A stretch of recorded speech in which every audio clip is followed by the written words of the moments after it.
Muchos atribuyen el cálculo a Isaac Newton, pero el concepto de cálculo infinitesimal es algo que ha estado presente desde hace mucho tiempo.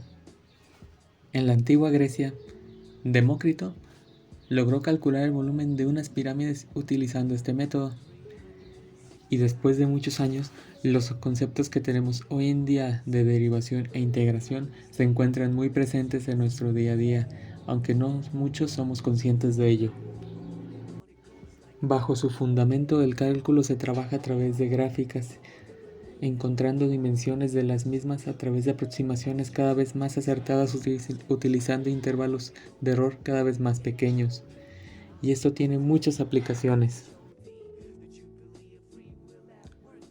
Para entender la estabilidad de una cerca, necesitamos comprender cómo los diferentes factores como la fuerza del viento, la altura de la cerca y la fuerza con la que están fijadas al suelo afectan a su estabilidad. Imaginemos esto en una gráfica. La estabilidad de la cerca se puede modelar matemáticamente como una función que describe la relación entre estos factores y la estabilidad de la misma cerca. La derivada de esta función representa la tasa de cambio instantánea de la estabilidad de la cerca en respuesta a cambios en esos factores. En otras palabras, la derivada nos muestra cómo cambia la estabilidad de la cerca en cada punto dado de una función de los cambios en los factores en los que la afectan, ya sea por la fuerza del viento, la altura o algún otro medio externo. Para los físicos el cálculo es muy importante y lo usan en su vida diaria. Y algo que nosotros tenemos muy presente en nuestra vida cotidiana es el tráfico. Entonces, quiero que nos imaginemos a uno de esos coches que transitan por la calle todos los días. Estos tienen una velocidad, pero también tienen aparatos que sirven para medir esa velocidad.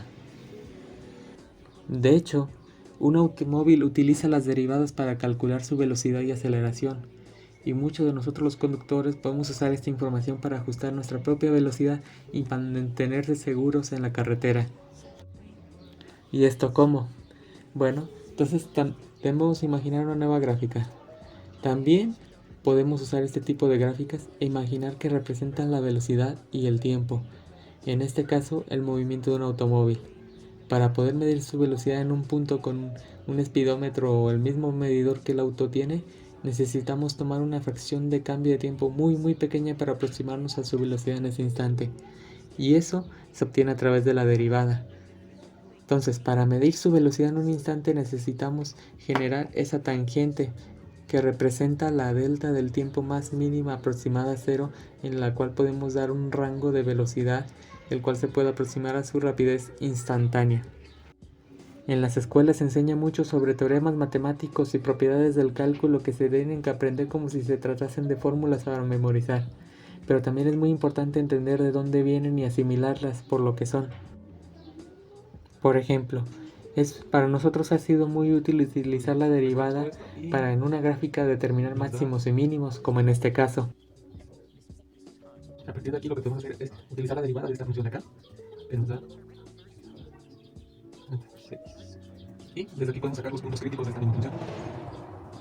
Entonces, esto de aquí le tenemos que sacar raíces. Podemos dividir entre 12 la función, por lo cual nos daría que es x al cubo. Factorizamos sacando este x. Y desde aquí podemos igualarlo a 0, por lo cual sabemos que todo esto, una de sus raíces es que este x puede valer el mismo 0. Pero de ahí más podemos tomar lo que está aquí adentro. Y de aquí adentro, tomando números que sumados den y multiplicados a esto, podemos inducir que puede ser estos dos. Y de esta factorización podemos sacar las siguientes x, que son 3 y 1. Muy bien, tenemos estos tres valores de x. Y esos Pero también debemos recordar que las derivadas también se usan mucho en las ingenierías de la estructura para calcular las estructuras como puentes y edificios, o como en los ejemplos que mencioné anteriormente.